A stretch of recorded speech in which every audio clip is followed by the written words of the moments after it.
ar, o programa Por Dentro do Assunto. Estamos na rede Sentido Comunicação TV. Temas diversos relacionados ao mundo das drogas.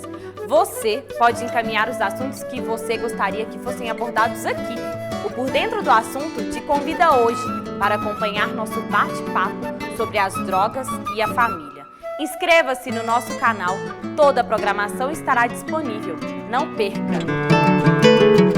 O uso de drogas continua estável em todo o mundo. De acordo com o Relatório Mundial sobre Drogas de 2015, do Escritório das Nações Unidas sobre Drogas e Crime, cerca de 246 milhões de pessoas, um pouco mais que 5% da população mundial, com idade entre 15 e 64 anos, fez o uso de drogas ilícitas em 2013.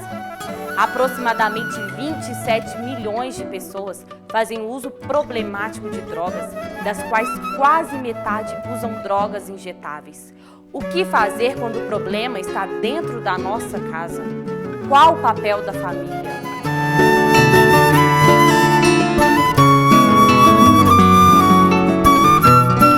Olá, estamos aqui no estúdio com dois convidados. A Thaís, psicóloga e especialista em dependência química, Thaís Jardim, e o Carlos Eduardo, mais conhecido como Cacá, fundador da comunidade Ele Clama. Thaís, tudo bem? Tudo bem. Thaís, pode falar mais um pouquinho sobre a sua especialidade? Ok. Eu sou psicóloga clínica, né? Sou formada há 11 anos e trabalhei com o Cacá durante mais de 4 anos, mais ou menos, atendendo os dependentes químicos da comunidade terapêutica e os seus familiares. Cacá? E eu sou fundador da comunidade Ele Clama, né, que já existe há 13 anos, e temos, assim, através desse público, tentado desenvolver programas e uma melhor forma de atender o dependente químico em todo o Brasil. A gente tem tentado atender de uma forma cada vez mais familiar, acolhedora, sendo sensível a essa necessidade e a complexidade que é o tratamento.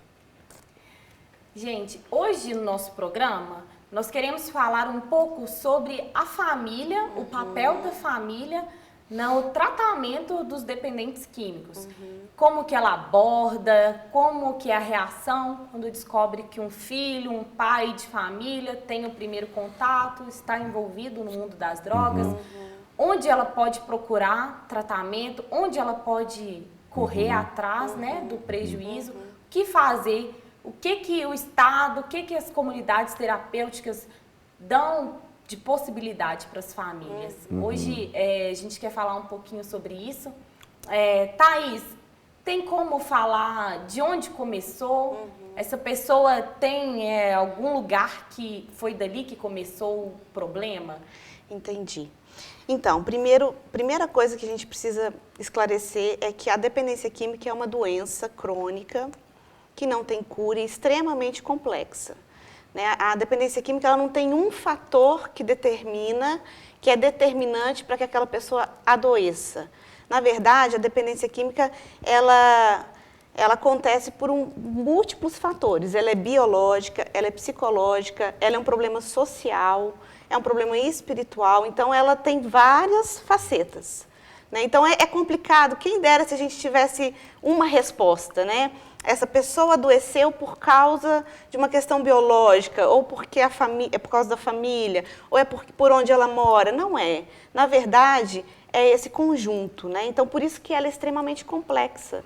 Tanto de ser diagnosticada, quanto de ser tratada e a manutenção do tratamento, né? Então, na verdade, para que a gente descubra onde que foi que essa pessoa começou, por que ela começou, é necessária uma abordagem mesmo assim, de ouvir o histórico, de entender a história daquele indivíduo. Então, a dependência química é uma doença, é um problema de saúde pública, mas que precisa ser tratada de uma maneira muito individualizada, porque cada pessoa carrega uma história particular com a droga. Né? E a família está junto nisso. Né? Então, a gente pode dizer, a família contribui? Pode ter contribuído. A família ela pode tanto ter sido um fator, ela pode ser um fator de proteção, de prevenção, um fator extremamente importante no tratamento, mas ela pode também ser um fator de risco para o desenvolvimento da dependência química. Então, é necessário fazer uma avaliação, um atendimento realmente integral desse indivíduo com a sua família para que possamos identificar as possíveis raízes, né? As possíveis origens daquele problema naquela pessoa e naquela família. Cacá, as pessoas que chegam na comunidade terapêutica com suas famílias, elas encaram como uma doença? Na grande maioria, não. Acho que existe ainda esse estigma ainda, né, da doença ser progressiva, ser uma doença incurável. Muitas vezes as pessoas elas preferem mistificar o problema, preferem colocar o problema como um problema de marginalização da pessoa e nunca como uma doença que foi produzida, que foi desenvolvida ao longo desse processo que a Thaís acabou de falar. E muitos querem parar de usar droga, não querem entender a causa, não querem entender aonde nasceu o problema de fato. Eu quero parar de usar droga, como se o uso abusivo daquela substância fosse o problema maior, e não é. Thaís, você falou do dependente químico como doente. A gente pode considerar que as famílias também são doentes? Com certeza, né? O adoecimento de um membro da família, na verdade, ele reflete o adoecimento da estrutura familiar. Sim. Só que o que acontece normalmente é que a família coloca o dependente químico como bode expiatório. Né? Ele é o causador de todos os problemas daquela família. Ele é o principal problema, né? E não é ele, é o fato dele usar a droga, né? Então desconsidera todo um contexto, toda a complexidade da estrutura, exatamente, da estrutura familiar. Então tem até a doença da família que chama codependência. Então a família, com certeza, ela já vem apresentando alguns sinais, sintomas de um adoecimento, e quando alguém de fato adoece com a dependência química, né, a família muitas vezes se torna codependente. Ela vivencia aquele problema. Ela gira em torno, toda a família gira em torno do dependente químico, tudo que faz, tudo que não faz, tudo que a família planeja ou não planeja, gira em torno daquela pessoa que apresentou a dependência química. Mas a família como um todo precisa ser orientada, precisa ser tratada, né, precisa buscar ajuda, assim como o dependente químico. A comunidade Ele Clama oferece algum tratamento para as famílias? Já faz um tempo a gente tenta integrar essas atenções, tanto à família quanto ao usuário. Então, mas nem sempre os resultados são muito positivos, porque normalmente o tratamento do indivíduo, ele não depende do tratamento da família para ser tratado, esse é o meu ponto de vista. Mas talvez para a continuidade desse tratamento é importante que a família seja envolvida. Mas muitas das vezes, isso é uma coisa que eu observo ao longo desses anos, que o indivíduo sendo tratado na sua individualidade, por exemplo, assim, depois, principalmente os que têm mais de 18 anos, ele buscar de volta a sua autonomia, entender um pouco mais sobre o seu destino, sobre sua vida futura, e não ficar não se apegar tanto à estrutura familiar que está adoecida e que nem sempre quer tratar como ele está disposto a tratar. Acho que esse é o grande problema. A gente vê que há uma disposição daquela pessoa de tratar, como a Thaís falou, mas não há. A família não entende que ela também adoeceu. O problema é ele. Então ele está totalmente disposto a passar pelo programa, a entender os processos daquele programa, a progressividade da sua cura, do seu desenvolvimento, do enfrentamento daquela doença. Mas a família não. A família coloca, não, o problema é ele, nós estamos aqui para visitar, e muitas vezes as visitas não são benéficas, muitas vezes traz vários problemas para a gente como comunidade. Então, acho que é uma incógnita, tipo assim, é sempre uma dificuldade muito grande lidar com essas duas coisas. O fato precisa ser tratado os dois. O fato bom seria se isso acontecesse de uma forma harmoniosa, que realmente acontecesse esse processo de tratamento com a família e com o interno. Mas o Brasil, vou só falar uma coisa interessante que eu acho que é uma identidade até da nossa comunidade, há muito tempo identificou que o Brasil existe uma estrutura familiar adoecida, num todo, tanto política, quanto religiosa, quanto familiar, onde o pai quer fazer para o filho o que o filho tem que fazer. Então existe um paternalismo muito forte no Brasil em relação à referência do pai e do filho, do governo e do eleitor. É como se fosse uma visão mais representativa do que participativa, sabe? O pai não quer que o filho participe da vida, ele quer fazer para o filho. Então, quando o menino vem internar, muitas vezes, quando ele está submetendo a um processo de tratamento, o pai quer interferir o tempo todo, ele quer fazer pelo filho, e a gente quer cortar um pouco isso. A gente quer que ele comece a ter sua autonomia, ter sua opinião, ter autonomia no seu pensamento, no seu destino, na sua questão profissional, familiar, né, na criação dos seus filhos. Então, para a gente é importante também dar essa autonomia para a pessoa, para reagir também em relação a outros fatores da sua vida. Então, são questões assim que vão se construindo ao longo do processo. Existem opiniões diferentes sobre esse assunto, mas o fato é, o Brasil precisa de uma mudança assim, radical na sua estrutura familiar. E não é nem assim em relação, porque uns cuidam de pouco, outros são excessivamente cuidadosos. Sim. Então, existem esses extremos muito fortes, não existe poucas famílias equilibradas. Então, a gente conclui que o processo, o papel da família é fundamental no tratamento, porque o tratamento dependente não acaba, né? Ele vai até o resto. Não tem cura, né? Não tem cura, mas ao mesmo tempo precisa descobrir um equilíbrio, né? Exatamente. Entre a família e os tratamentos oferecidos. Isso. E muitas vezes, tanto no sistema prisional quanto em comunidade terapêutica, nós temos um desafio muito grande do egresso, né? O egresso do interno para a sua casa ou do preso para a sua casa de volta, ele é muito complicado. E eu acho que a gente precisaria também pensar futuramente em novas propostas para essas estruturas. Eu acho que o meio social, por exemplo, a gente gosta muito, por exemplo, o meio social, seja religioso, seja num grupo de futebol, seja num novo nicho de trabalho na sua área profissional.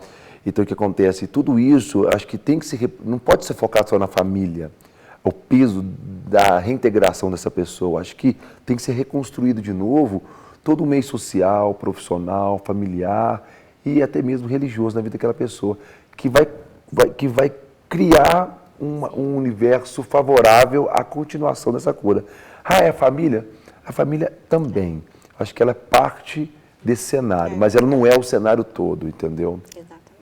Thais, mas quando ele volta, como que a família acolhe ele? Então, a dependência química, quando existe um caso, né, de dependência química, a família ela percebe isso como um problema de quebra de confiança, né? Então, a família ela olha sempre para aquele indivíduo de uma maneira, sempre assim, com aquele olhar de dúvida, com aquele olhar de que essa pessoa, será que ela vai ser capaz de retomar a vida dela? Então, eu acredito que a família, o principal ponto é a família dar um crédito a essa pessoa, né? E não ir para os extremos que o Cacá falou, nem negligenciar a atenção àquela pessoa, né? No sentido, agora ele vai se virar completamente sozinho, nós não temos nada a ver com isso, mas também não ir para o extremo do paternalismo, de vigiar, de cheirar ele o tempo inteiro, de vigiar os passos, contar o tempo que ele passa na rua, né? Na verdade, é procurar, junto com ele, criar possibilidades de relacionamento, de convivência, estabelecer limites para aquela pessoa, né? O dependente químico ele tem essa característica de manipular e de quebrar regras e normas. Então, quando ele chega, é algo que precisa ser construído com ele. Como que nós vamos conviver hoje? Nesse novo tempo, né? Nesse novo momento, começando agora, exato. Então, é dar crédito, potencializar aquela pessoa e, ao mesmo tempo, colocar alguns limites, algumas regras, né? Para que ele possa ser orientado também, né? Mas eu acho que o mais desafiador para a família é olhar aquele indivíduo com um olhar de esperança, de crédito, sabe, de capacidade. Então, eu acredito que a família deve buscar isso. De dar uma nova identidade. Dar uma nova chance, exatamente. Exatamente. E é muito comum também, só uma observação em relação à família, o fatalismo. Não saber lidar com os processos da doença. Por exemplo, a recaída. Né, Thaís? A recaída é tratada assim, como tipo assim, recaiu, pronto, acabou. Jogou fora. Aquela ideia, né? A gente investiu dá um banho, aquela história, aquela parábola, dando um banho no menino, né? Aí a água tá suja, né? que deu banho nele, né? Ainda vai jogar a água fora, joga o menino também junto, né? Joga a água fora, né? Tipo assim, deixa o menino, né? Essa é a ideia de construir o processo. A família muitas vezes ela não foi preparada para, muitas vezes ela não entende essa progressividade do processo de superação da doença e que acontece qualquer situação, pronto, acabou. Perdeu. Joga todo o passado na cara dele, começa todo um processo de acusação. Eu acho que essa é a grande dificuldade de conseguir lidar de volta com a família, uma vez que a família já tem esse histórico passado pesado já da pessoa. Gente, muito obrigada. Eu acho que ficou muito claro que é a ressocialização, a autonomia, confiança, o próprio amor, né? A família precisa dar muito amor para superar essa fase. Ficaram muito claros aqui no nosso bate-papo. Nós gostaríamos de agradecer mais uma vez o Sentido Comunicação TV, o Por Dentro do Assunto, está à disposição de vocês. Podem deixar dicas no nosso canal, perguntas. Nós vamos convidar os nossos internautas para mandar perguntas e posteriormente a Thaís e o Cacá vão responder para a gente. Muito obrigada, até logo, próximo programa. Esperamos por vocês. Até mais. Tchau.